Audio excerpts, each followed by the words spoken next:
Check post बनाए जाते हैं किसी भी गैर कानूनी वस्तु का शहर में अनाधिकृत रूप से प्रवेश रोकने के लिए।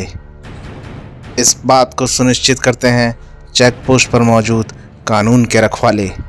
ट्रक में क्या ले जा रहे हो? कुछ नहीं साहब, कुछ नमकीन प्रोडक्ट्स हैं। ज़रा नीचे उतरो और ट्रक को चेक कराओ।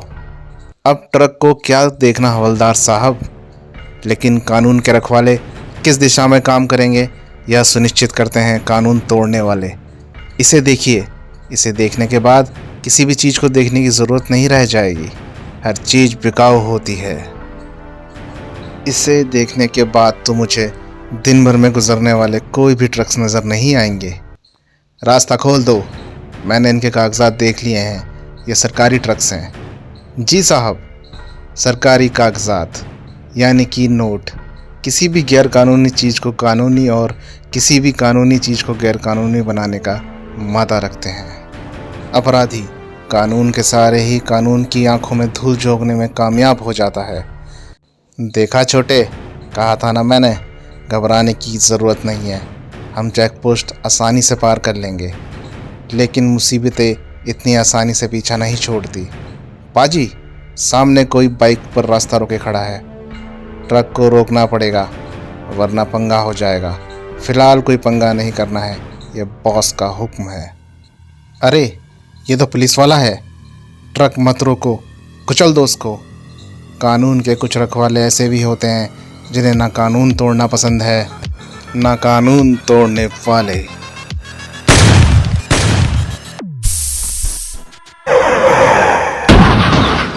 ऐसे ही कर्तव्यनिष्ठ पुलिस वालों में से एक हैं इंस्पेक्टर सौरभ सक्सेना। कुछ अनाधिकृत व्यक्ति लगते हैं, हेडक्वार्टर पर इन्फॉर्म करना पड़ेगा। Control room, inspector Saurabh reporting. Borivali check post पर कुछ 2 ट्रक्स को अनाधिकृत माल लाते हुए पकड़ा गया है। तुम उनको अरेस्ट करो, हम अभी पुलिस वैन लेकर आते हैं। कुछ समय पश्चात सत्यानाश हो गया, सारा अवैध माल पकड़ा गया। साहब, दोनों ट्रक्स में ब्राउन शुगर हैं।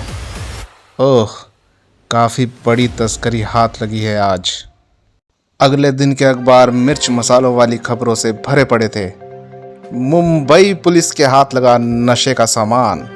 इंस्पेक्टर सौरभ सक्सेना ने पकड़ा अवैध ब्राउन शुगर। अंडरवर्ल्ड की अब तक की सबसे बड़ी तस्करी पकड़ी गई। न्यूज़ चैनल्स पर भी थी ये खबर।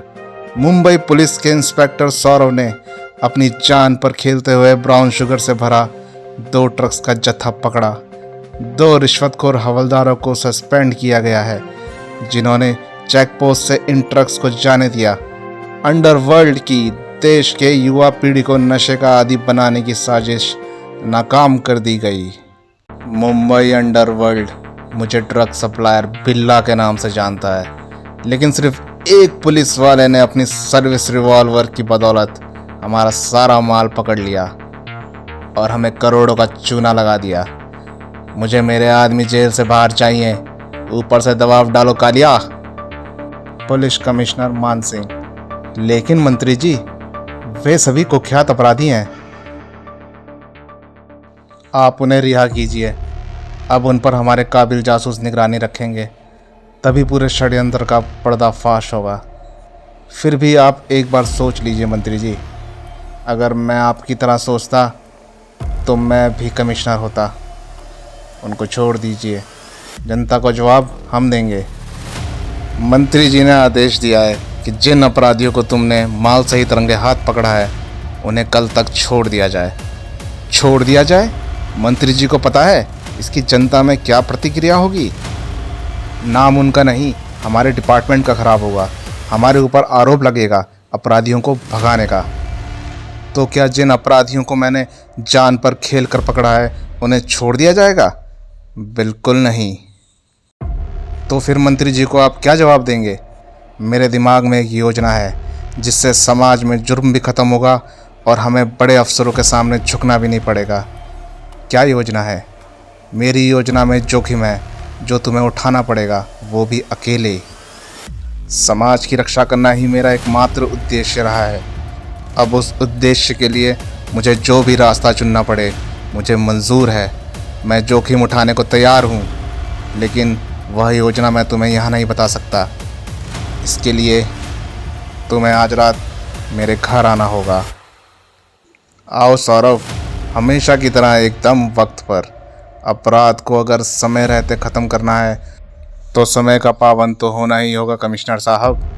हाँ, तुम्हें पता होगा कि जब भी हमारा पुलिस डिपार्टमेंट कुख्यात अपराधियों को पकड़ता है, तब हमारे बड़े अफसर रिश्वत लेकर उनको छोड़ने पर हमें मजबूर कर देते हैं।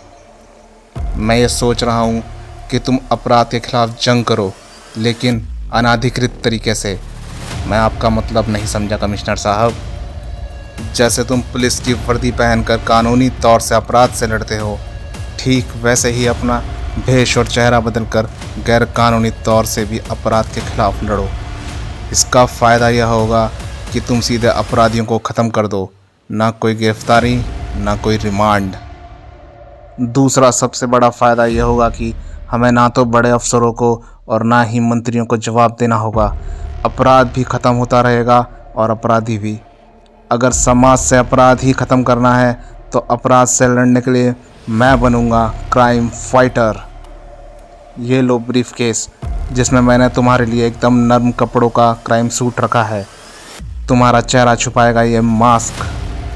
तो फिर समझ लीजिए कमिश्नर साहब, मुंबई शहर के ड्रग माफियाओं का नेटवर्क अब क्राइम फाइटर ही बेनकाब करेगा। अब तुम मेरी योजना ध्यान से सुनो। कमिश्नर की पूरी योजना ध्यान से सुनने के बाद, बहुत बढ़िया योजना है, ऐसा ही होगा। दूसरे दिन तुम अकेले सभी अपराधियों को लेकर बांद्रा टर्मिनस स्टेशन के जंकयार्ड में पहुंचो। मैं वहां से उन सभी अपराधियों को लेकर जासूसों के हवाले कर दूंगा। आप समझदार हैं कमिश्नर साहब, मैं आपकी तरक्की की सिफारिश करूंगा। धन्यवाद मंत्री जी। एक के बाद एक सभी अपराधी मंत्री जी की गाड़ी में बैठ गए। बढ़िया है मंत्री जी, आप जैसा वफादार नेता हमारे साथ है, फिर हमें क्या गम है। सामने रास्ते पर कोई रास्ता रोके खड़ा है। लगता है कि बुढ़ापे में आपकी आंखें कमज़ोर हो गई हैं मंत्री जी। लेकिन मंत्री जी सही थे, क्योंकि रास्ता रोकर खड़ा था crime fighter. Crime fighter revolver से गोली चला देता है जो गाड़ी के टायर को लगती है। गाड़ी बेकाबू होकर पेड़ से टकराकर रुक जाती है। सभी बाहर आ जाओ। मंत्री जी आप भी। देखो, हमें जाने दो।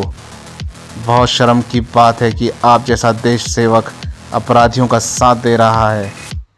मैं अपनी मर्जी से अपराधियों की मदद नहीं कर रहा हूँ। मेरे एक लौते बेटे को ड्रग डीलर बिल्ला ने किडनैप करवाया है। अगर मैं उनके साथियों को लेकर गेटवे ऑफ इंडिया नहीं पहुँचा तो बिल्ला मेरे बेटे का खून कर देगा। तो मेरा शक सही निकला। सब ड्रग्स के माल की तस्करी बिल्ला के लिए हो रही थी। अब ज़रा मैं इनको ठिकाने लगा देता हूँ। आप मेरी योजना ध्यान से सुनिए। ज़रूर। मंत्री जी पूरी योजना सुन लेते हैं। गेटवे ऑफ इंडिया आ गया मंत्री। जैसा कि तय हुआ था, मैं तुम्हारे साथियों को ले आया हूँ। गाड़ी के अंदर बैठे हैं सभी। आपकी ईमानदारी पर हमें भरोसा है मंत्री जी। ये सब कुछ क्राइम फाइटर दूर से ही देख रहा था। बॉस, हमारे सभी आदमी कार में बेहोशी की हालत में हैं। क्या? ए मंत्री, ये क्या किया? हमारे आदमी कार में बेहोश क्यों पड़े हैं? यह मुझे नहीं पता। पुलिस ने इन्हें मुझे इसी हालत में सौंपा था। मैंने मेरा वादा निभाया। आप मुझे मेरा बेटा देकर अपना वादा निभाइए। बेटे से भी मिलवा देंगे मंत्री, लेकिन उसके लिए तुम्हें हमारे साथ चलना होगा। तब तक हमारे आदमी भी होश में आ जाएंगे। ये मैं कहाँ फंस गया। मैं उस शख्स की बातों में आकर, लेकिन वो था कौन? मुझे इस तरह फंसाकर जाने कहाँ चला गया। हो गया मेरा काम। आखिर क्या चाहता था क्राइम फाइटर? क्या था उसके दिमाग में? उधर कमिश्नर साहब, पता नहीं मंत्री जी जैसे ईमानदार व्यक्ति को अपराधियों का साथ देने की ज़रूरत क्यों आन पड़ी है। तभी फ़ोन की घंटी बजती है। हाँ, कमिश्नर बोल रहा हूँ। मेरा शक सही निकला। ये लोग मंत्री जी से ज़बरदस्ती काम करवा रहे हैं। उनके बेटे को किडनैप किया गया है और मैं उनके पीछे साए की तरह हूँ। जल्द ही आपको इन्फॉर्म करूँगा। मंत्री जी को लेकर दोनों कारें मुंबई से बाहर निकल जाती हैं और एक पुरानी हवेली के पास आकर रुक जाती हैं। चलिए मंत्री जी, अंदर आइए, आपका बेटा आपसे मिलने को बेताब हो रहा है। मैंने उस शख्स के भरोसे जान जोखिम में डाल दी। पता नहीं उसकी योजना कामयाब होगी भी या नहीं। मुझे मौका पाते ही इस हवेली के अंदर घुसना होगा। हो सकता है कि यही ड्रग डीलर बिल्ला का अड्डा हो, जहां से शहर में ड्रग्स की तस्करी हो रही है। अंधेरे की वजह से मैं किसी को नज़र नहीं आऊँगा, लेकिन मुझे सतर्क रहना होगा। ये पाइप ऊपर चढ़ने में मेरी मदद कर सकता है। हाँ तो मंत्री जी, हमारे आदमी बेहोश क्यों हुए थे? मैं पहले भी बता चुका हूँ, मुझे नहीं पता। मेरा शक सही निकला, बिल्ला भी इधर ही है। झूठ, कोरा झूठ। कालिया, डाल दो मंत्री जी को भी तहखाने में अपने बेटे के साथ। दोनों की फिरौती के लिए हम सरकार से 50 करोड़ रुपए मांग लेंगे, जिससे हमारे पकड़े गए माल का नुकसान पूरा हो सके।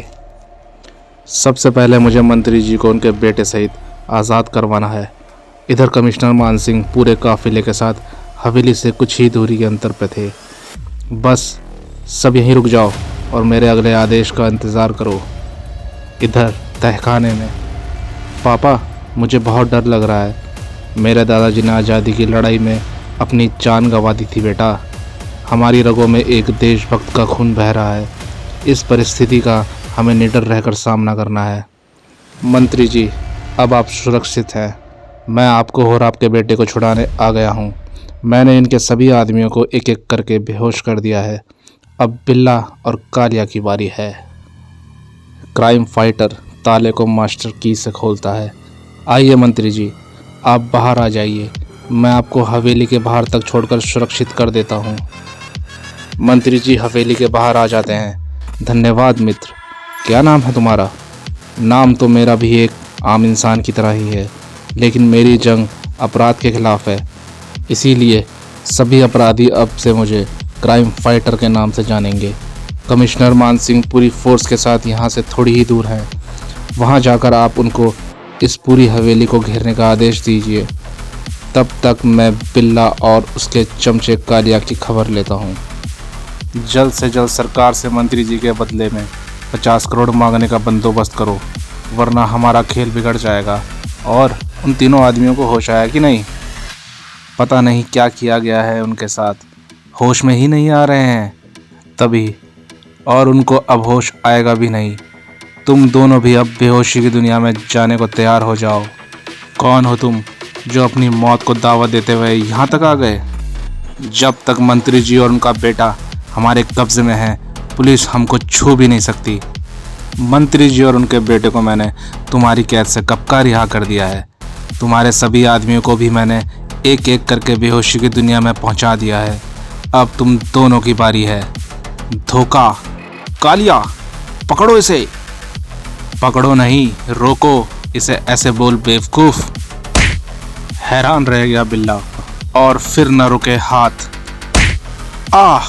आखिर क्राइम फाइटर का काम तो जुर्म मिटाना था। बिल्ला के हाथों से AK-47 की गोलियों की बौछार हो जाती है। इन गोलियों से बचना होगा। इसके हाथ से AK-47 छुड़वानी होगी। इन दोनों के पैर पर गोलियों से वार करना होगा ताकि इन दोनों की गिरफ्तारी इंस्पेक्टर सौरभ कर सके। अब तुम दोनों की गिरफ्तारी कानून के रखवाले करेंगे। थोड़ी देर बाद क्राइम फाइटर इंस्पेक्टर सौरभ बनकर वापस आता है। You are under arrest. अरे पकड़ना है तो उस शैतान को पकड़ो जिसने हमें गोलियां मारी हैं पैर पर। किसकी बात कर रहे हो तुम? क्राइम फाइटर, नाम बताया था उसने। तभी कमिश्नर साहब भी वहाँ पहुँच जाते हैं। अरे इंस्पेक्टर सौरभ, तुम यहाँ? ओह, समझ गया। सभी को गिरफ्तार कर लिया जाता है।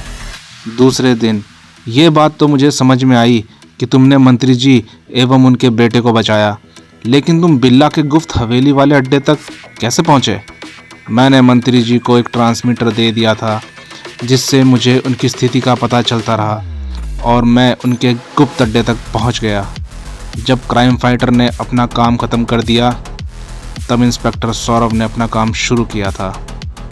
क्या मंत्री जी को पता चल गया है इंस्पेक्टर सौरभ ही क्राइम फाइटर है? नहीं कमिश्नर साहब, लेकिन क्राइम फाइटर का किरदार अब समाज में उन अपराधों को ख़त्म करेगा जिनको कानून की धाराओं के बीच रहकर इंस्पेक्टर सौरभ ख़त्म नहीं कर पाएगा। इधर टीवी में जब तक क्राइम फाइटर जैसे लोग इस समाज में हैं, तब तक अंडरवर्ल्ड अपने मंसूबों में कामयाब नहीं होगा। कहीं दूर बॉस, हमारे भारत के एजेंट बिल्ला और कालिया पकड़े गए हैं और हमें करोड़ों का चूना लग गया है। पकड़े गए? कैसे पकड़े गए? उसका नाम क्राइम फाइटर है, जिसने हमारे मुंबई स्थित नेटवर्क को ख़त्म कर दिया है। कौन है ये क्राइम फाइटर? मुझे सारी जानकारी चाहिए, मैं खुद उसको ख़त्म करूँगा। दोस्तों, ये था क्राइम फाइटर का पहला भाग। उम्मीद है आपको ये वीडियो पसंद आया होगा। जल्द ही हम इसका दूसरा भाग भी अपलोड करेंगे। तब तक के लिए बाय। वीडियो अच्छी लगी हो तो लाइक करें और चैनल को सब्सक्राइब करें। धन्यवाद।